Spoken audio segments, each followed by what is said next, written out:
it is the best Marvel movie ever. I want to be a rock.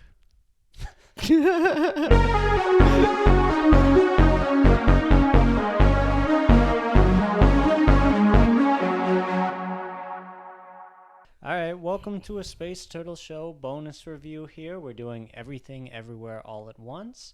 I'm one of your hosts, Joey. And I'm Josh. So today, obviously, we're doing the second viewing,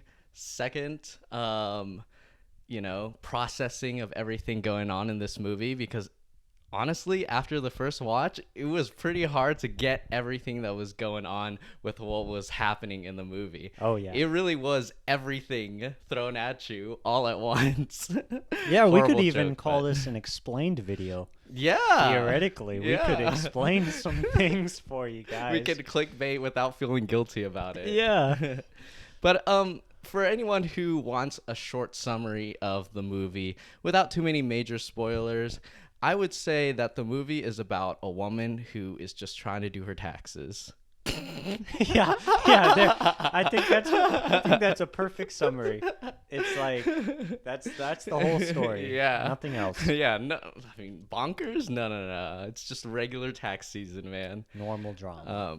But getting into more details about the movie, if you want like an overview on it, it's essentially about this woman who is feeling a little disconnected from her family because she's so wrapped up in the everyday struggles of life, and at the same time, the regrets that she has over things that she could have done or choices that she could have made that would make her life different, better, mostly different, but generally the movie tend towards better, quote unquote, and so she gets this opportunity to venture the multiverse to fight this evil black hole of despair, I guess, in another character that she is able to do because she's essentially the worst possible version of herself.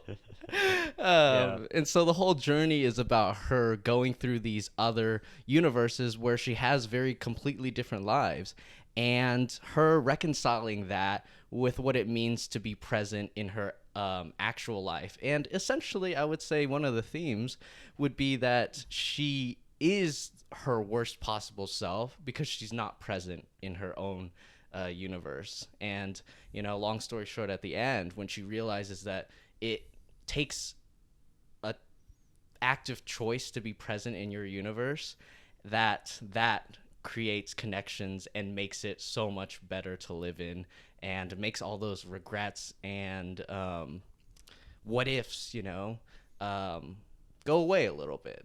Well, and I think I want to stick with that a little because that's one of the biggest positives I have about the film is despite all these crazy things happening, right, and all these multiversal ideas at such an epic scale, like the multiverse is in trouble. Yeah. Oh my God.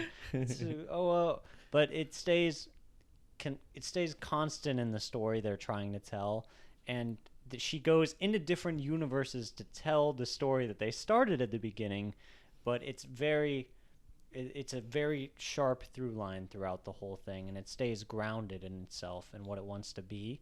I think a lot of films, we talk about films that are like epic in scale, right? And a lot of films have this idea that if you just show bigger landscapes, more armies, more everything, bigger Cameos, effects.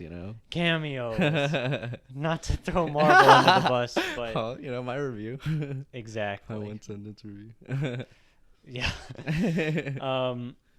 But yeah, epic I think is more of an idea. Like there are epic concepts, right? Oh yeah, and for sure. This family story, this small family story, they use it in a way that's so epic and grand in its execution.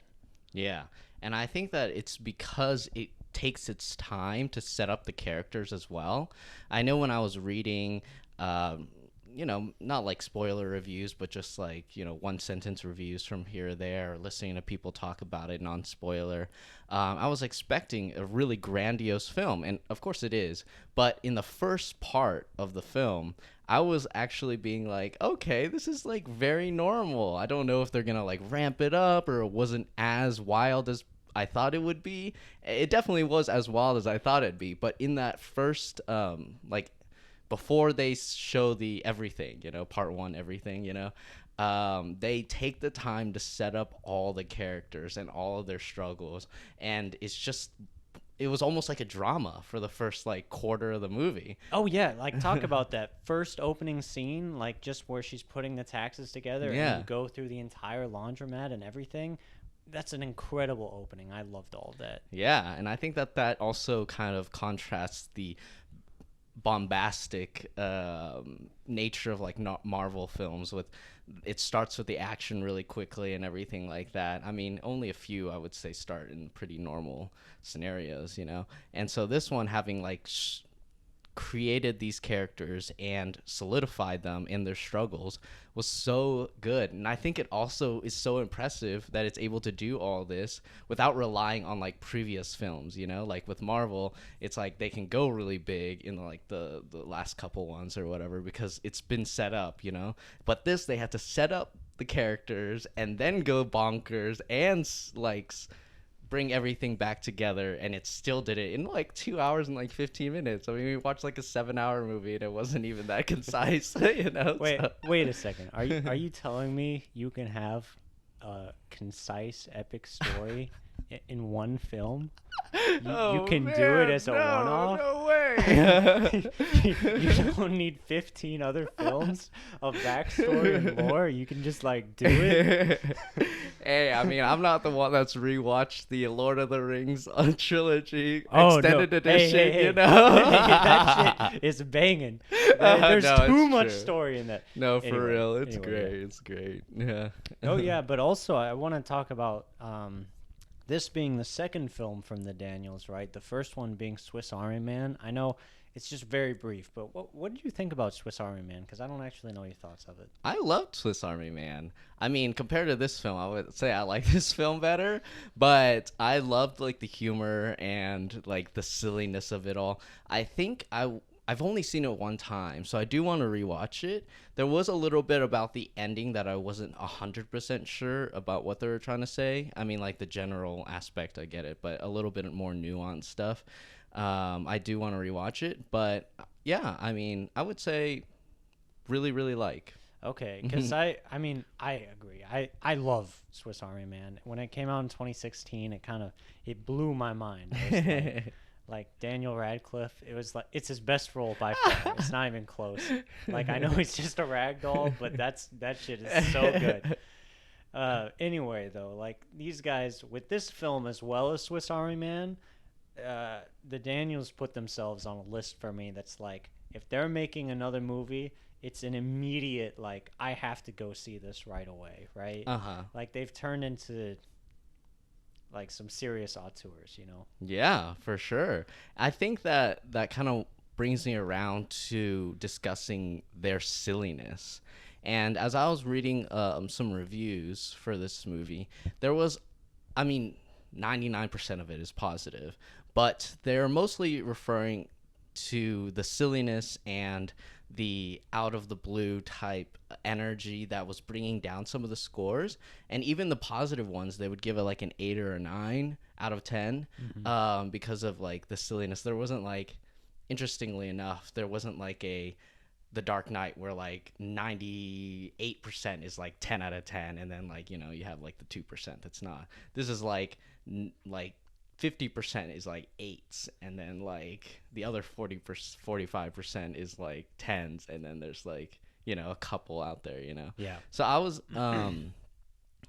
wanting to ask you, like, is this just like a really good film to you, like 8 or 9, or was it like a 10 type thing? And what do you feel is bringing that down? Was it, well, I know you have no issue with the silliness, but what are your comments on the silliness being a little bit difficult for some people to swallow? I think this is I have a hard time giving films 10 out of 10, but I'd say for like most people's standards, yeah, 10 out Yeah. of 10. Yeah. I think this film is so good. I loved every second of it, and I loved it even more with the second watch. Uh-huh. Talking about the silliness, though, I can understand that, like, it's not like the humor's necessarily there to comment on anything, or they're not doing much with the humor other than it being ludicrously funny, which is enough for me. Yeah. I think we were talking before, like, I compared it to the Lego movie in terms of how, how quick the humor comes out and how fast and random it is. I think the randomness is a big thing. It feels like internet humor, like Gen Z humor, Yeah. And these guys aren't Gen Z, but Yeah. but I think they tap into something that's like the internet style of like, what's the randomest, most dumb thing we can come up with? And then they have a plot point. You don't have to write a plot point in where they have to do the dumbest thing they possibly can to travel through the multiverse, but they do, and it's beautiful. I mean, it makes sense. It's not like it's like random, Well, I mean, you got sure, that. It makes sense, I guess. You gotta do the improbable thing so you can build up your probability or some shit like that. I don't know. I mean, no, through the writing, like it's not like Yeah. it's not like it doesn't make sense, Yeah. but I feel like it doesn't.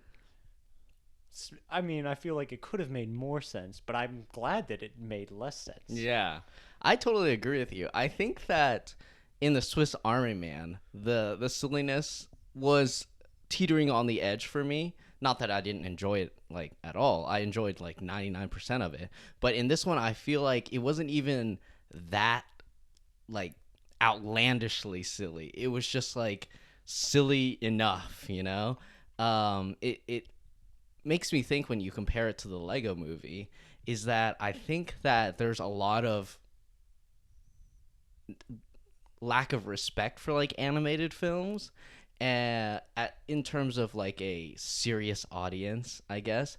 With the Lego movie, you're watching an animated film, so you're like, well, I'm watching an animated film, and then you kind of like laugh at all the dumb jokes, But now you're watching a live action film and they have like dumb jokes and you're like, oh, but this is like too silly, I like that it has that element from the Lego movie that I love so much, and from other animated movies, not just the Lego movie, but that like goofy, like random humor, they can put it into a serious drama. Well, I wouldn't call the whole movie serious, but it's like, it's a family drama movie with multiverse, and it's still able to accentuate all the aspects of everything. And I think that like you said, it is definitely silly, but it does make sense in the writing standpoint.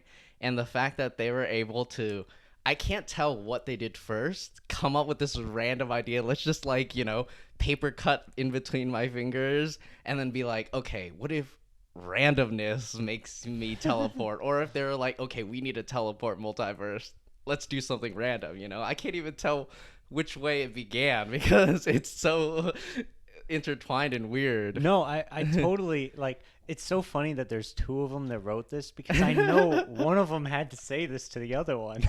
Like, can you just imagine? Like, one of us is in the room. We're like, "Hey, let's see if this guy opens a ball of chapstick and just takes a bite. What can we do with that?" Yeah. I can't tell. Is the other guy gonna be like, "Genius," or he's like, okay. Totally. Honestly, sounds like a conversation we would have. Well, and also I want to talk about like, all right, so the humor is very dumb, right? But also like, is it that dumb? Like, it's so dumb it might be genius. Yeah, right? I You know what I totally mean? agree. Yeah. There is a scene that I want to talk about because I want to flame the movie audience we were in Okay. the second time, because like it was the scene where shit, how do you pronounce his name? The Huy Quan? Huy Quan. Yeah, I would say close to that. I'm sorry, I'm white. No, But I probably didn't pronounce it right either. yeah, he's got a scene, a great action scene with the fanny pack. Yes. Like, absolutely killer. And one of the funniest parts of that scene is the very ending where the music travels with him as he ends like with the fanny pack around him, and it just goes womp womp, and as he clicks it in, it's just like this dramatic ending, and I was laughing my ass off. No one else was laughing with me, even though that shit is so funny. And then the very next line, he goes like, "Hey Evelyn, you can live up to your destiny, or you can just lie here." And she's like, "I'm just gonna lie here." And the theater like popped off. It's like the worst joke in the movie, man. That's like that's in every movie. Like, "I'm just gonna lie here." Like, Yeah. fine joke, whatever. I wish they didn't laugh at it so hard and left me to dry on the fanny pack shit. It's just salty joke. I am salty. But anyway, long story short, I think it's actually so dumb it's smart, Like, Oh, I don't for think sure. smart people could come up with humor this dumb. Yeah, I mean, I totally agree. I don't even think that the Lego Movie's humor was dumb. I No, think that's great yeah. humor. Yeah. And so I think there's a little bit of like pretentiousness to it. For me, I feel like let's even compare it to something that I really loved, The Favorite. Yeah. So it's the absurdity of like a view of royalty, but is it really absurd? People probably acted like this. I know I talked a little about this if you guys watched our The Favorite video, and Yeah. also the top Plug that 10 film. Yeah. video. But it's like the same way in this movie. The silliness is only successful if it really plays on your expectations and I guess mostly your expectations. And I think that like there's silliness for silliness sake, and I see a lot of that in like other children movies, and the Lego Movie is not just one of my favorite animated movies because it's really good story wise. It also has the great humor that takes a little bit of understanding and respect for the audience too. And I think that most of it is respect for the audience in Everything Everywhere All at Once. I mean, obviously there are some that is purely humor, when he's like jumping straight to the butt Oh my plug. God, like bro. that's just straight humor, man. But it's so yeah. It's so good. Well, and I want to say, like, this movie's rated R, I think. Like, Oh, it's I got, don't know. well, I don't know for sure. I It's would got, feel like it a would couple be. F-bombs, And butt it has plug like stuff. dildos with blood on them. Yeah. Makes sense. You know, but this is a family movie in spirit. I am for sure. so adamant about that. This is a family movie. Like, 100%. it pushes boundaries as far as like certain things, but they're mostly just silly. Yeah, they're It- just for it's like- fun. And I think that goes into something we were talking about before, like that this is a very it's a universal concept in the way the story was made, and like Yes. the kind of familiar aspects. It's very much a hero's journey. It takes the entire Campbell, like, Mm-hmm. refusal of the call, like setting up the action, rising action, antagonist, comedic relief, whatever, but it does it so brilliantly, and it's a great example of simple stories that are executed to perfection and universal concepts that I feel like a very large amount of people will love. Mm-hmm. I totally agree. I think one of the first things we talked about when we saw this for the first time was like, I feel like my parents would like this movie, every single one of us, and we come from very different families, and so I feel like that is a testament to how much it appeals to everyone, parents or children. I feel like you could take it both ways, and I also feel that there is, again, praising the single movie, because recently I've been listening to this podcast talking about the Star Wars movies, the original trilogy, and how simple of a hero's journey that trilogy of movies is pretty much talking about. But the way the world's built, the way that like certain conflicts and beats are met between each movie or within each movie, that creates such a compelling story. And thinking about it more, Yeah, I mean, Star Wars is the most basic movie ever in terms of like, themes or like, this is a hero, like chosen one type thing, Yeah. And in this one, it's the exact same thing, but they do it in one movie. And I just want to praise that even more. Yeah, yeah, and I know a lot of people are talking about its comparisons to the Matrix, right? And Oh, I think yes. that's very relevant here as far as like the Matrix is another example of that universal story, but you're pushing the boundaries of like kind of the background, like everything around the family it is being pushed as far as what's been seen on the screen before. Mhm. Certain things like the action is so good, and it's very unique, right? It's got a certain heartbeat that a lot of action movies, they've got action or whatever, they're going through wars, and it can feel like, do I really care about this? Like, this doesn't like matter. But going back to like the fanny pack scene, things like that make it unique, or certain things she can take from other personalities, or how weird the multiverse worlds that she goes to are. It enhances like everything around the story, and I think it's in a very similar way to the Matrix. Like Uh-huh. we were talking about again. Oh Also, yeah, for sure. we've We talked did about this movie a lot. we did mention this the first time we Hmm. watched it.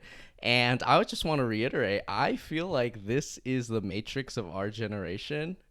Um I just think that this movie um hopefully is gonna have the impact that the Matrix has. Me personally, I think that there is some aesthetic of the Matrix, and also the fact that there wasn't as much of an oversaturation of internet culture and also film that was around during the 90s, and so maybe it definitely won't. Maybe it definitely. I feel like it definitely won't have like the bombastic um, impression that the Matrix had, where people would dress up and attend in movies and stuff like that. But I really feel like this is the grandiose movie of our generation. And I also want to reiterate your praise on the fights, because I feel like they utilized two great things that elevated the action of the movie. I almost feel like there wasn't enough action, Yeah, there was a yeah. lot going on. So, one is, taking that Asian style and mixing it into like a Western ish movie, I know there is a little bit of that going on right now overall, but I Yeah. feel like there's not enough. You can always do more, because Hmm. the fight scenes in Asian movies are just so epic, like Crouching Tiger, Hidden Dragon, and stuff like that. They're so good, which Michelle Yeoh is also Yeah, in. speaking of Michelle Yeoh.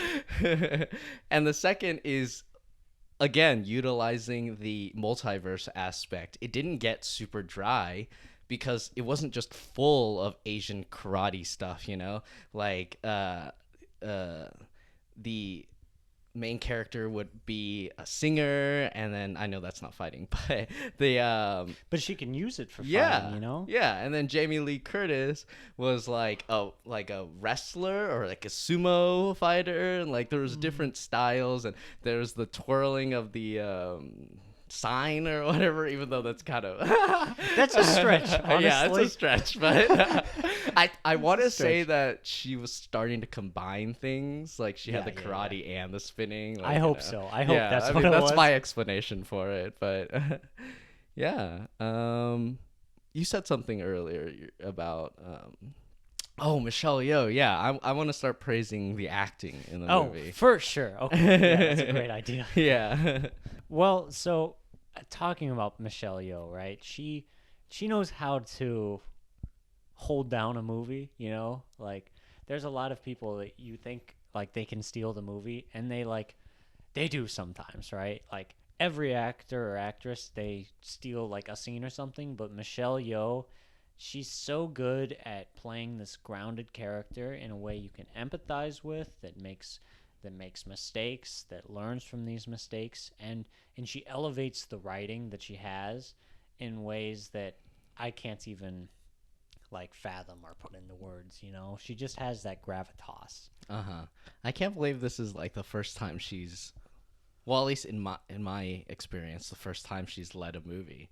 And I think that she was talking about in an interview about how this movie was an opportunity for her to show her chops, you know? And I totally agree with that because I feel that she has this amazing range. I mean, you can go from like Crazy Rich Asians where she's just like the most the most pretentious mom, and you have Crouching Tiger, Hidden Dragon, she's like the hero or something in that, right? And yet like in this movie she's able to tackle all of those things, and I think that she should have had a lot more opportunities to carry movies like this, because even in the beginning where honestly, of course, I have a little bit of bias in the fact that I maybe relate a little bit more to her coldness in the beginning. But I didn't feel like she was an unlikable character ever. She plays um, this disconnection with her family and everyone else in such a way that it re reiterates her propensity towards depression, like her daughter, you know, even in the beginning before you figure out that her daughter is like the Jabo Juraski or something like that. I'll never say it right Oh, either, just yeah. like her. I forgot it already. But it totally shows her ability to eventually understand her daughter, even in the beginning. So it wasn't like I was like, damn, this character is just such an asshole, you know? It's like I could see that hurt, that disconnection, that darkness in her in the beginning, and not to mention in the climactic scenes where she's like emotional, you know? Those are great too. Yeah, and she gives like it's such a hard line to balance the way she takes her character from like she has this coldness, like you're saying, and you know this is just a long way of saying I agree with you, but she toes that line so well because you're right. She never feels unlikable because you're always completely understanding her perspective, and she's never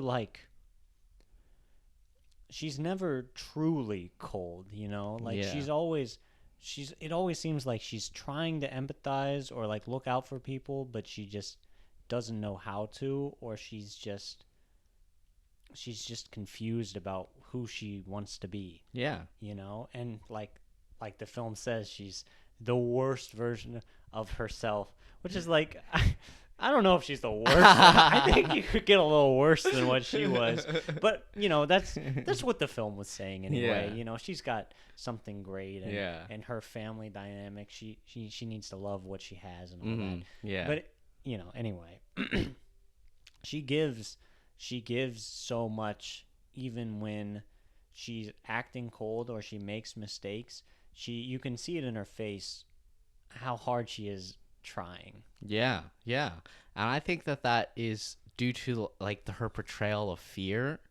I think that most of what she goes through is a fear of things, and that is why she does the things that she does, because even in the beginning, like when they barely get into the multiverse thing, she says that, you know, all I ever want to do is like the best, or like all I want to do is what's good for you, Joy, you know? And she just goes about it in the wrong way because she's fearful, you know? Um, whenever I think one of the scenes that reiterates this the most is the one where she tells the grandfather that Becky is her really good friend, you Yeah. know, and she's just scared of how he'd react. And honestly, you could debate this, but I would feel it balances her talk about how he's gonna like die because he's not gonna like feel good about it. But I think it's mostly she doesn't want her granddaughter to be abandoned by him the way that she was abandoned by him, you know, because of being different or taking like the risk, or you know, whatever it feels like. And I think in tandem with that, I feel like all the characters had like a great moment of being able to play different types of themselves, you know. I would say this is mostly evident, in my opinion. Honestly feel like Stephanie Sue was like great in her like shifting and everything, and she has like a lot of variety that she's able to do. But I think one of my favorites was Huy Quan. All right, well, that kind of spoils it. We've got some changes here because we took a break. We got a pretty cool whiteboard behind the camera with like all the names and stuff. Yeah, so I don't have to look on my phone. Yeah, it's very helpful though. It's very helpful, and I agree with both of those things. And I just want to say one thing real quick about Michelle Yeoh's character that I appreciated is it was kind of a bold writing decision to make her slightly homophobic. Yes. Just because, like, obviously she's got the dynamic, like you said, with her father. Yeah. But offhand comment she makes about Joy. Forgot about that. Yeah. In the hallway where Joy, or like whatever her bad guy name is, she's Joy. Yeah. Anyway. Yeah. Jabbo something. Yeah. It just an offhand comment. I don't even remember what she said, but it was like, so it was in like essence, a phase. Yeah, like a phase. Like, and it's important to recognize that like these kind of issues, like, we're talking about an issue that like has hundreds of years of societal like pressure to be heteronormative and like looking at heteronormative society, and a lot of people are impacted by those socio-cultural pressures. So it's not exactly like she's able to play it in a way like there's never a doubt that she doesn't love her daughter and appreciate her for who she is, but she is bogged down by some of these heteronormative kind of things. So Yeah. I think it's a really good writing decision to do that and accept like that is part of the world and part of her personal journey. So that's just a little writing thing. Yeah, I totally agree, because I feel like that is more towards the reality than like a movie where the mom is trying to like defend her daughter because she's like totally accepting, and then the dad or the grandfather is the one that she's trying to like hold back against. I guess I kind of made it seem like that, but definitely no, I mean, but that's a good dynamic too. It's such a multi-layered like writing decision. So I totally agree with you on that. Yeah. I think bringing it back to like the dynamic aspect of acting, I think that his Huy Quan was so suave when he was like the rich person. I don't know what he did, but like and I think total contrast to like him in the normal universe is so funny. I don't want to say for sure that he pitched his voice slightly higher to play that part, but given like the way that he talks in like the famous version of Michelle Yeoh's character, I would say that he really plays up that seemingly naive, enthusiastic type person. And I think that he was my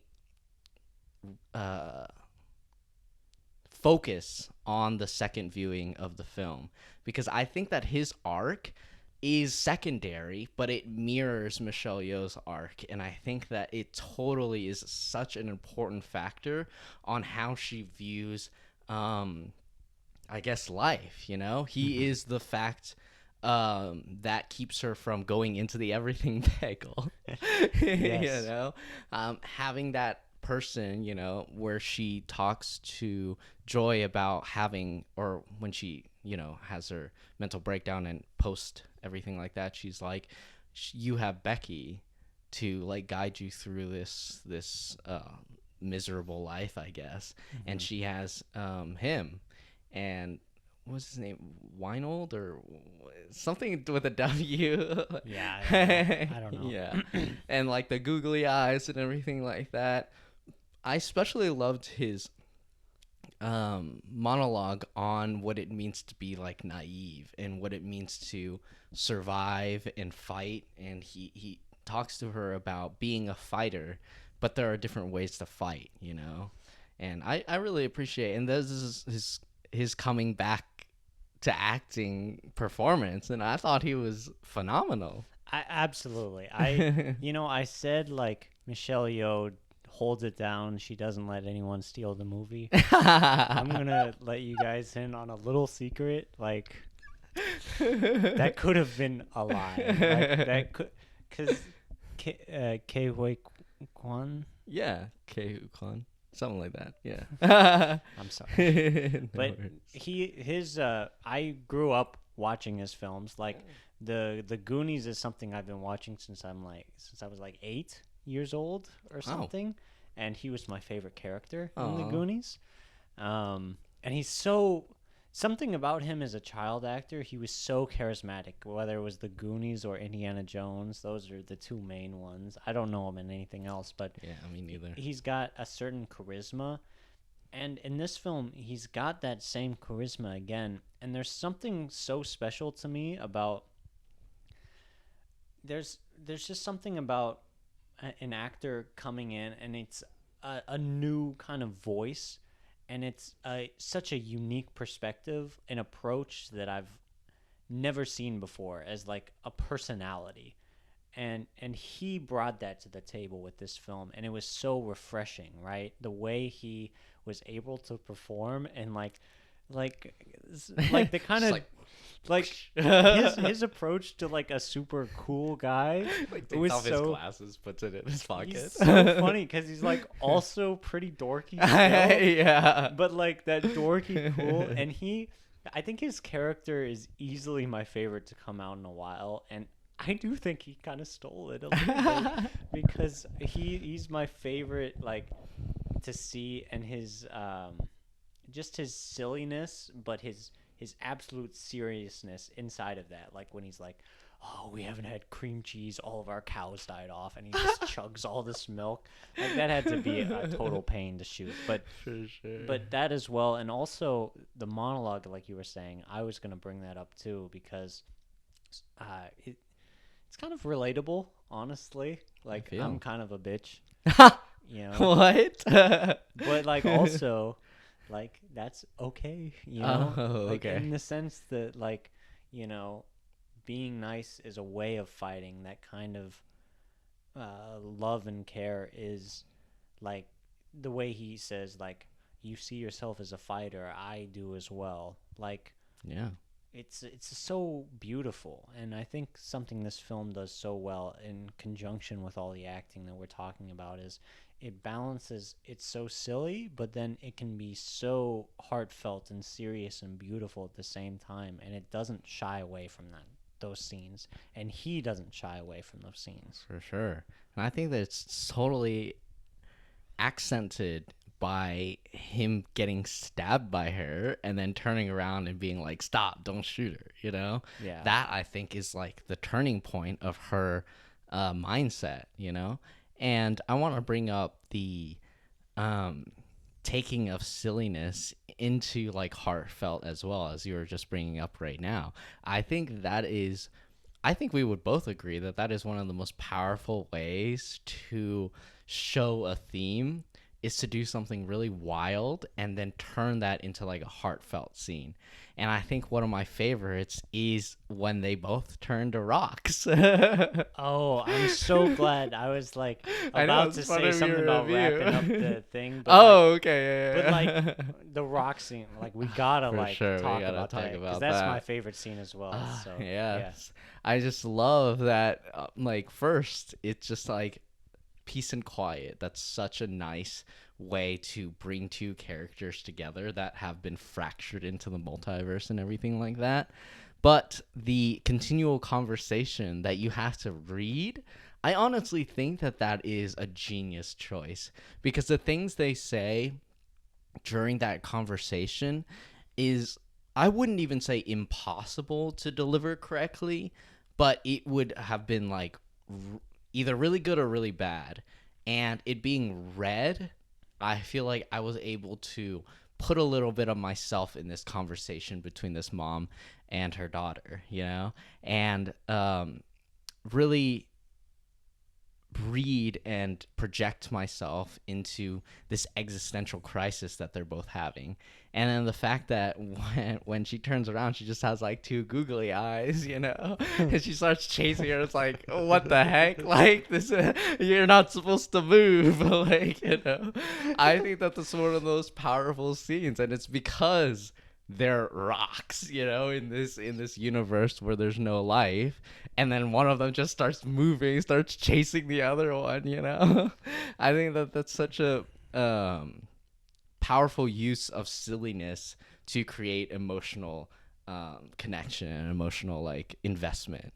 No, I mean totally. Like the rock scene, and it's a quick laugh right at the beginning, but then all of a sudden when you hear what they're talking about, and the fact that the movie it goes so fast and the pacing is so electric, and then it just stops, and you get to like look out on the view and just think about everything. Peaceful. And you just get to take a deep breath. Just the way the editing made it so that scene could shine. It was so immaculate. I'm just coming up Like with different serene. words to say like great, but it was definitely my favorite scene because of all of that, all like that peacefulness and that kind of stopping to smell the roses and understand. And it's a very cathartic scene for the mom and the daughter, right? And they come together in some sort of way, even if it doesn't fully resolve until later. But it's a great chance to, slow down the gas and continue the story from there. Yeah, I think it really shows the amount of effort you need to put in as like a parental figure. You need to move mountains practically. Move when there's no life and there's no reason for a rock to move. And I think like lastly, I just want to shout out like Stephanie Sue and Jamie Lee Curtis, because I think that, like you were saying earlier, Michelle Yeoh is phenomenal as a main protagonist. And I think there's not a sense that she's being overshined, but there's a sense of writing and acting that just bolsters her and the story so much that it almost seems like she's being overshined, but she really isn't. It's just like they are playing their parts so well that it makes me think about their parts even though she's the main character, and I feel like Stephanie Sue did that really well. I know there's some goofiness in her, like serious to like goofy to like what's going on, mom, like I don't know, but I think she really did that perfectly to show a character who's searching for the mom, like, for some random reason that she doesn't even want to kill her, just wants to find someone to relate to. I think she plays that really well in like this embracing of the the bagel and embracing it of like the realities that is really tragic of her character, even though she is really nonchalant about it and trying to be really cool and everything like that.